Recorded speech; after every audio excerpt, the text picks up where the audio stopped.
va ouvrir l'enveloppe pour savoir le nom de la lauréate du prix de la jeune femme architecte. Alors, faisons semblant d'entendre un roulement de tambour. Merci. Et donc, le nom de la lauréate est Ophélie Dauzat.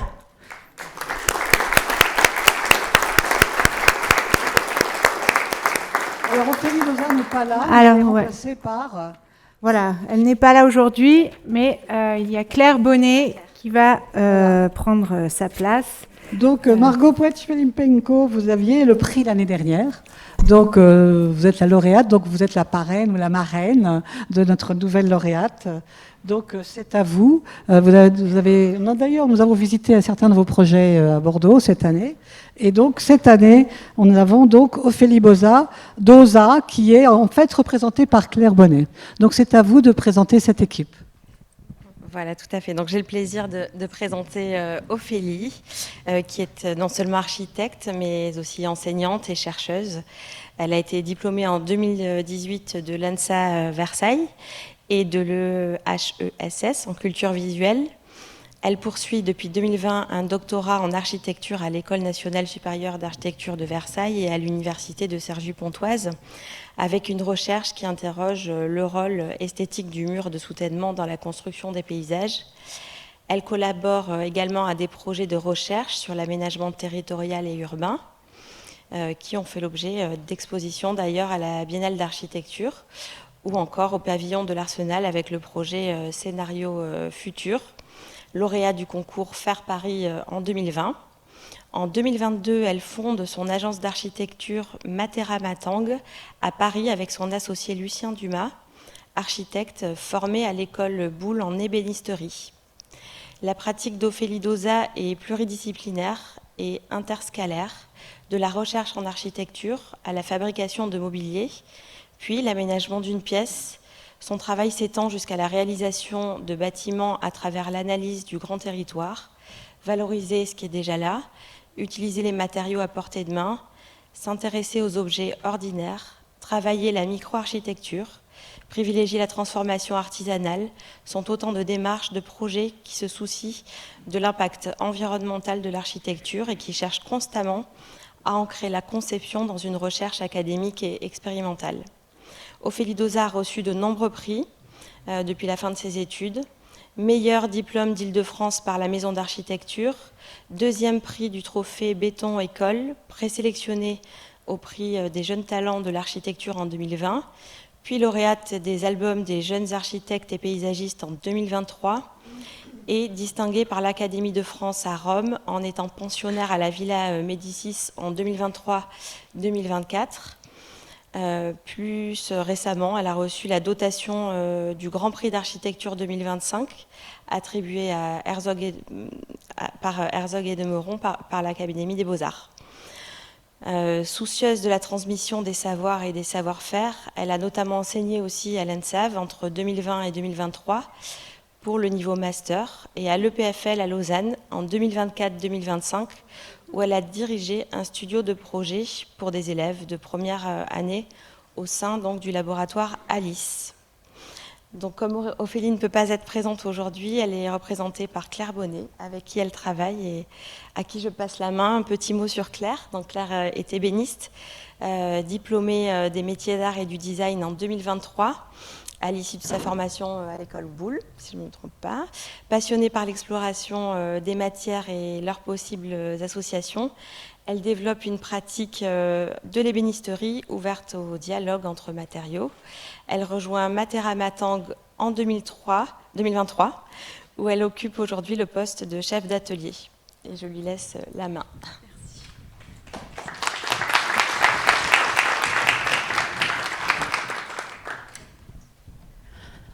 Bonjour à toutes et à tous. Je suis ravie d'être là aujourd'hui parmi vous. Je prends la parole au nom d'Ophélie, qui est profondément honorée et touchée de recevoir le prix de la jeune femme architecte 2025. Elle regrette sincèrement de ne pas pouvoir être présente, mais elle m'a chargée de vous transmettre toute sa gratitude pour cette distinction qui signifie énormément pour elle. C'est effectivement un prix auquel elle rêve depuis longtemps, Lorsqu'elle était étudiante en architecture à l'ESA, elle se souvient de l'inspiration que lui avait donnée sa directrice, Odile Deck, lauréate du premier prix Femme Architecte en 2013. Recevoir aujourd'hui ce prix a donc pour elle une résonance très particulière, mêlant l'émotion de se revoir étudiante et la fierté du chemin parcouru. Comme l'a mentionné Margot, je suis Claire Bonnet, ébéniste issue de l'école Boulle et chef d'atelier au sein de l'agence d'architecture et de menuiserie Matera Matang, dirigée par Ophélie Dauzat et son associé Lucien Dumas. Dans notre approche du mobilier, nous favorisons l'usage de matériaux locaux et des techniques de fabrication artisanale. Nous cherchons à éviter autant que possible la quincaillerie afin de mettre en valeur des assemblages traditionnels réalisés sans clou ni vis. Ainsi, nous cherchons continuellement de nouvelles manières de lier ces éléments naturels dans le respect de la matière. Le bois au liège, le roseau à la terre ou encore le bois à la corde. 2 de nos pièces ont intégré cette année les collections du Mobilier National, dont ce bahut en cèdre brûlé. On y découvre un travail d'assemblage où le bois est entrelacé et maintenu par une corde et dont la teinte est obtenue grâce au curcuma.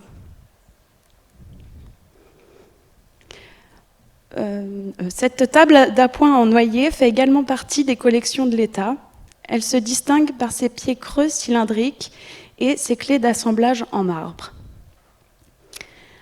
Avec le regard d'architecte et les savoir-faire de notre équipe d'ébénistes, nous concevons chaque pièce de mobilier comme un élément d'architecture. Les meubles sont construits, structurés et assemblés de la même manière qu'un bâtiment, afin que leur fonction et leur structure soient immédiatement compréhensibles. Chaque pièce est pensée d'abord à travers sa structure pour que sa logique apparaisse dès le premier regard. Merci à tous.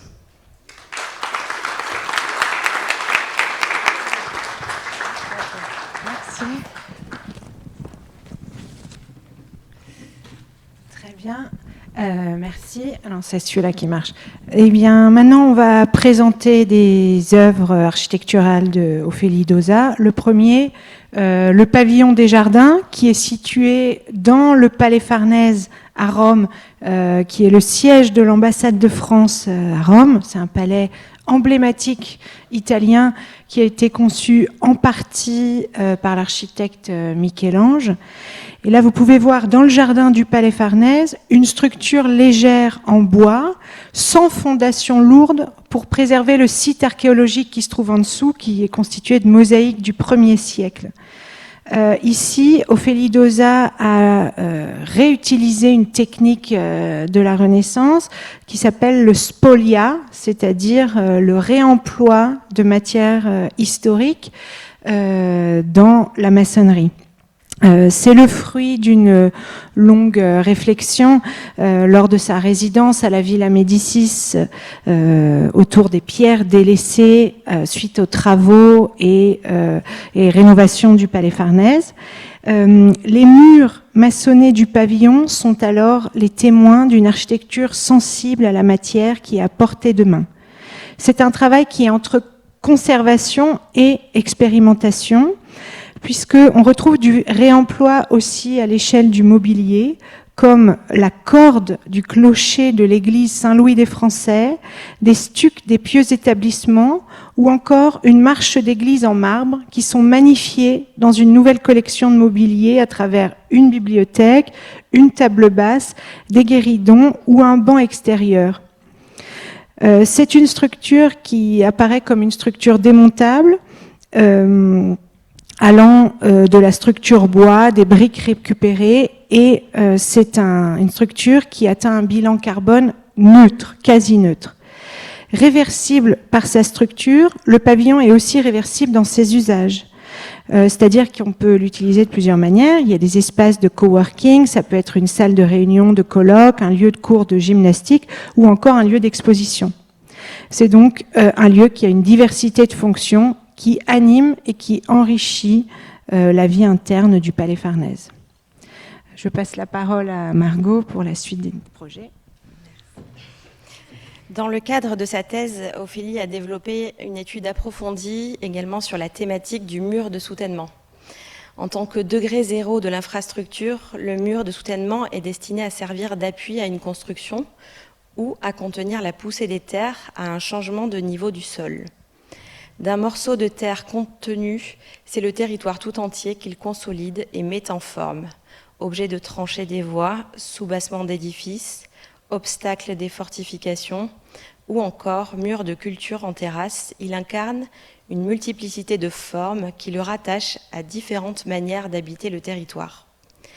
Telle une approche phénoménologique du mur, il s'agit de décrire cet objet dans sa dimension physique et matérielle, afin d'exposer les récits de l'aménagement territorial auquel il est le sujet, à la croisée de l'architecture, du paysage et de l'infrastructure. Au-delà d'un aspect technique et structurel auquel il est communément rattaché, la recherche vise à démontrer qu'il existe une beauté inhérente au mur de soutènement, réglée par un ensemble de pratiques symboliques, d'expériences visuelles et de relations esthétiques immédiates avec le paysage. Favorisant une lecture architecturale du soutènement, cette thèse, par le projet s'attache enfin à concevoir des dispositifs de soutien des sols qui renforcent une relation sensible avec notre environnement. En révélant d'une part les éléments naturels et les ressources du territoire et en incarnant d'autre part le motif d'un paysage. Les 10 projets de sa thèse s'inspirent des ouvrages d'art existants, tentent de les réactualiser dans une approche contemporaine, soucieuse d'une insertion paysagère immédiate et durable.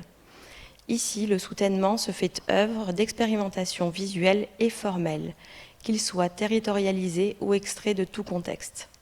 Exploration cartographique à la recherche de sites de projets potentiels, expérimentation artistique du mur en tant qu'œuvre d'art suite à une résidence à la Cité des Arts. Recherche urbaine des substructions romaines à la Villa Médicis ou encore à la construction d'un prototype à l'échelle 1:1 sont autant de manières de concevoir de nouvelles structures dans une approche interscalaire davantage architecturale. De la cartographie à la maquette ou encore du recensement de la matière à la fabrication d'un mur de soutènement, le projet se veut multiple comme une volonté de travailler plusieurs médiums de représentation à la croisée d'une variété de disciplines. Merci. Et maintenant, vous pouvez voir un autre projet qui est situé dans le jardin de la Fondation Carmignac sur l'île de Porquerolles, qui est une île magnifique et fait partie d'un parc national. On peut même parler d'une micro-forêt, comme elle l'a décrit, au cœur des îles d'Or, en face de Hyères. Donc, elle a imaginé une intervention sur le site en faisant d'abord un inventaire des essences locales en collaboration avec le parc national et les filières bois hyéroises. En parallèle, elles ont recueilli les récits vernaculaires des savoir-faire constructifs traditionnels afin de mieux comprendre le contexte dans lequel s'inscrit le Centre d'art contemporain. Ce premier repérage a révélé le potentiel constructif et esthétique des matériaux présents sur l'île, tout en soulevant une question cruciale. Comment valoriser les ressources sans recourir à des infrastructures de séchage énergivores et délocalisées ? Leur proposition, donc, qui prend place dans le parc de la Fondation, peut être considérée comme un dispositif immersif qui invite les visiteurs à expérimenter un processus de transformation du bois en temps réel. Vous voyez peut-être là 2 troncs fraîchement coupés qui forment le socle d'une assise ombragée, surmontée d'une toiture composée de plaques de liège en cours de pressage. Autour, il y a une série de mobiliers réalisés en bois séché qui esquissent la forme du futur pavillon une fois la matière prête à être façonnée. Du séchoir au mobilier, du prototype à l'objet, ce projet fait du temps de séchage qui est habituellement invisible et externalisé une expérience sensible et partagée. Il devient le moteur d'un récit esthétique, tactile et temporel, ancré dans les ressources du territoire. Donc bravo à Ophélie Dauzat et Claire Bonnet pour leur projet. On va maintenant...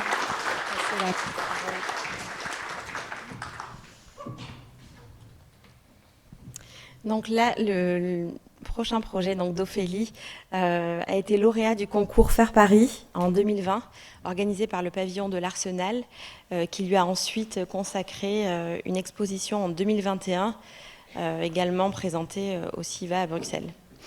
Il s'agit de la conception de dispositifs de façade post-confinement. Ténor qui chante de l'opéra à sa fenêtre, applaudissements à 20h, DJ pour un balcon, concert, cours de gymnastique, jeux entre voisins ou encore simple sieste au soleil, la fenêtre a incarné pendant le confinement une figure d'évasion individuelle et une appartenance collective. Devenue l'objet de détournements fonctionnels toujours plus partagés, elle a été le signe d'une interaction avec l'environnement dépassant sa fonction initiale de source de lumière et d'aération. Comment s'approprier un cadre déjà tracé ? De quelle manière investir un mètre carré supplémentaire ? Quel programme ajouter à son appartement ? La fenêtre en tant que projet permet d'imaginer de nouveaux modes de vie et devient l'outil constructif pour habiter la ville autrement, pendant et après la pandémie.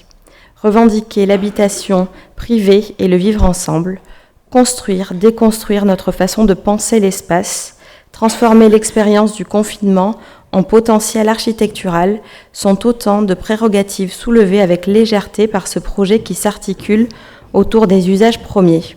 Se reposer, se nourrir, communiquer, se faire plaisir, travailler, se défouler. Cette recherche prospective interroge l'acte de construire dans un environnement codifié dont la façade étant l'épiderme que l'enjeu. Si elle s'appuie sur 3 typologies d'habitation parisiennes, immeubles haussmanniens, logements des faubourgs et tours nouvelles, elle s'affranchit des réglementations urbaines pour révéler les nouvelles interactions de voisinage nées pendant l'épidémie. Concevoir des outils de réhabilitation et d'amélioration de l'existant et offrir à chacun, en toute liberté, un mètre carré supplémentaire à programmer. L'isoloir domestique est conçu comme une scène de théâtre sur 2 espaces, un rideau qui s'ouvre sur la ville, tout en ayant la possibilité de s'extraire de son chez-soi. Construit avec une structure légère autoportante en acier, son système de câblage et de poulies permet d'ouvrir la toile colorée sur différentes hauteurs, gérant ainsi son niveau d'intimité ou d'appartenance à l'espace public. Voilà. Merci beaucoup. Bravo, Ophélie. Bravo à vous, magnifique. Nous allons avoir le prix qui va nous être remis par Louis Masto, qui vient directement d'Italie pour offrir ce prix à Madame Dosa, qui est représentée par Claire Bonnet. Alors merci Louis, merci. Et bravo Claire, venez là pour la photo. Viens pour la photo.